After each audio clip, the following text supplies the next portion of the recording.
Let's do it. Alrighty. I forget exactly what I was saying before. Something about yeah, Riley being on a call with Damon. Like that's where the plan came to fruition. And like she was like, okay, like making sure she was safe. Immediately started talking to a lot of people, like secure that she had those relationships. I was like, okay, like actually really impressed with Riley here. That's good. Um, the other thing that I am kind of impressed by is, and that's just in terms of like her game sense, is like when Ackland came to her about using the veto for Cyan on Jamie to put up Cyan, Riley was in her mind like, okay, I'm down. However, there's no way you're telling me that this just like happened. Like that you just had this thought. Like this is clearly if you're telling me you're doing this and you've got the votes to keep me and the HOHs are on board, like this is a plan. The slight issue started to be when she then mouthed to everyone, this is a plan and I'm accusing you of being in a majority alliance without me. And that's where we kind of lost me. Great game sense, not great execution in terms of letting everyone know that you're onto them for something that, quite frankly, does not quite exist. So was there ever a world that she was going home this week? No, I really don't think so. Next to Jamie, I think she is safe. Clearly next to Cyan, she was totally safe. Do I think her social connections have gone up this week? Yes. Do I think that people view her as a bit scarier in terms of like, I think she's pushed some people away strategically because of how she handled this week as well. Um, so I'm a little confused on where to rank. Um, I'm gonna I'm gonna put her at a 4. I think it was a little too messy and she was on the block. Um, but it's a high 4. It could be a 5 because I think again, socially she's doing fine, but I do think she's in a worse spot than Jason and Caitlin. Um, who I have at 5s. And so that's why I'm gonna give her a 4. But I'm hoping that it goes up to a 5 again next week. And she continues to prove that everything she did in the first half of the week was really good. And this was just like paranoid on the block, really wanting to make sure she stays more frantic stuff. But it's gonna be a 4. Maybe I'm a little low on the Tyrion Riley, but yeah, it's gonna be a 4 for me. I'm gonna be at a four too. Um, she's very like forceful. I feel um, like she said to Kaden multiple times. She's um, what was I thinking of? Was it Kaden? Just like if I'm your ally, like I'm your ally, like, and you have to prove that to me too. Like, if you're gonna do something like this, you said this to Damon too. Like, if you're gonna do something like this, like, I need to be a part of it, and I don't want to be used as a pawn. Like, blah blah blah. And it's like, okay, well, you're not like that. I don't know if they see you like that though, and you're kind of expecting them to, and because right, like fairly, they are telling you that you're like that to them, but like the reality is like not really. Like you're not really that close to them, and they didn't really see the need to loop you in super well this week. She used you as a pawn. She was like, I don't want to do that again. I'm not going to be a pawn again. And it's like, okay, but like, I don't know. I feel like that's just pushing people away. Telling Caden that he's going to have to work to rebuild trust with you is like kind of a crazy thing to say. Uh, I'm like, save these thoughts for the DR. Having these thoughts is great. I love that she's having these yes. thoughts, but keep them in. These are inside thoughts, right? She made a point to call everybody yesterday before the eviction, which is great.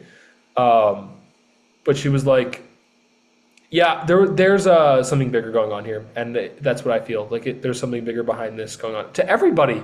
I'm like, well, if there's something bigger I'm going on like, here, don't you think you're gonna hit one of them when you're calling everybody in the house? right? I'm like, let's start small. Talk to Left Terry, your trusted one. There's something bigger going on.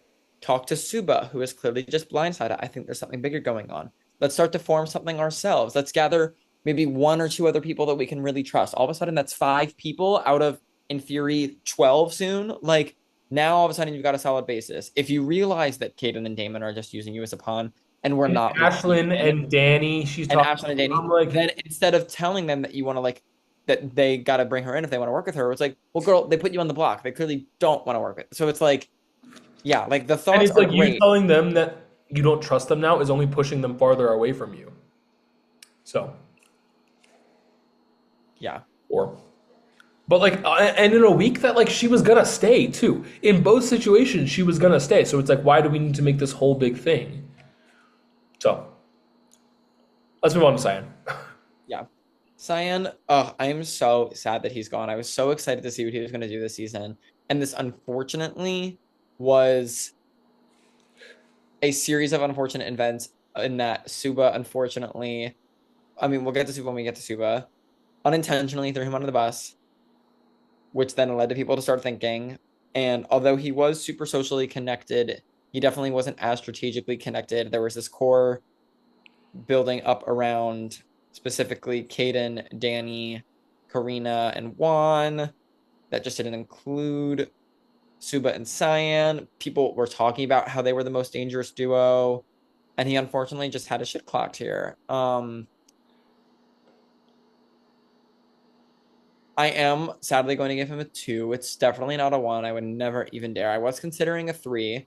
And I would have given him a 3 if I thought there was a shot that he stayed. But unfortunately, as soon as he went up on the block, Mhm. everyone was pretty just straight up with him. He was like, listen, like, you're great, but like, I'm voting you out. And there really wasn't a chance. That's why it has to be a 2 from me. Um,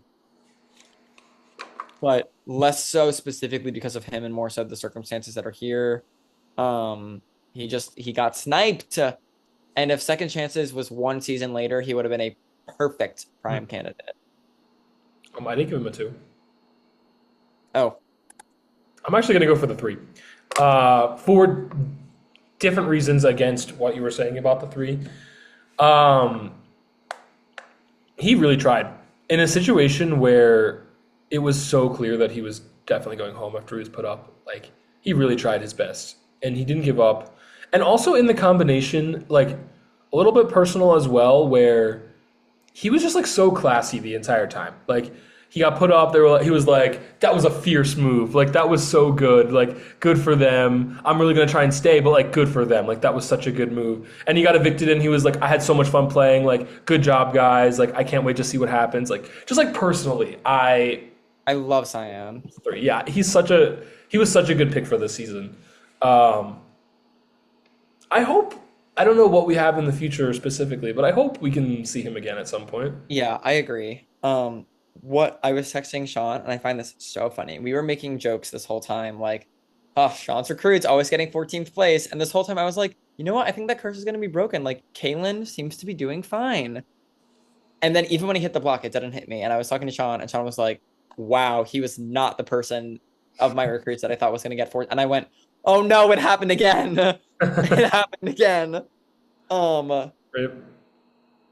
and it's so funny because I was talking, I'm like Suba knows that it's like a running thing.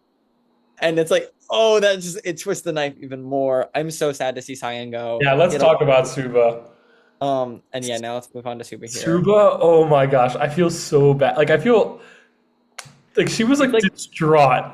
Like it, I like honestly the feeling that I'm like equating this to, it feels like I watched like a baby bird be like thrown out of the nest and she hit the ground and she was like, the world is cruel. And it's like, it is, Suba. It is. And if she's like on FaceTime, I'm literally like single tear. And I'm like, oh my God, this is like heartbreaking. I should be And like laughing or laughing. feel so betrayed by Caden and less so Damon because they weren't that close, but specifically Caden. But what makes it even worse, she's like, I feel betrayed by them, but like It was I was her the fault. one that said that they were coming after them, and I just didn't think anything of it, and my mouth got me in trouble. And I there knew was a that was gonna while happen. Like we talked about it. Like we talked about it in week she one. just We were talks like, Duba just too, says a lot. like not that she talks too much. She just like shares too much information. Like she doesn't have like a oh maybe I And should say this to that person. it's not like for example, with like a Brandon per se, it is a lot of like on season 13, Brandon to be specific. Um, a lot of like going around and be like, oh, like I have to tell you this because we have to do something about this, and I have this information that I'm giving you. With Suba, it's just like super social. She's on the phone, and if she mentions that she's super close with Caitlyn and Danny, yeah, whatever. If she mentions what her and her partner are doing, yeah, we're just talking game. She's just like not, unfortunately, wasn't thinking that Doesn't it really like, know like what talking game is and who to yeah, talk with. and Uh, it came back to bite her here. I really hope like this is like a change of game for Suba. Like I I can want to see see coming assassin. through like villain arc. There was a day where it became like she was down in the dumps. She didn't want to be here. I think she really wanted to leave the game, which I was like, I had to call the phone with her and I was like, Suba. Yeah, she kept going around and people being like, Scott wouldn't let me leave.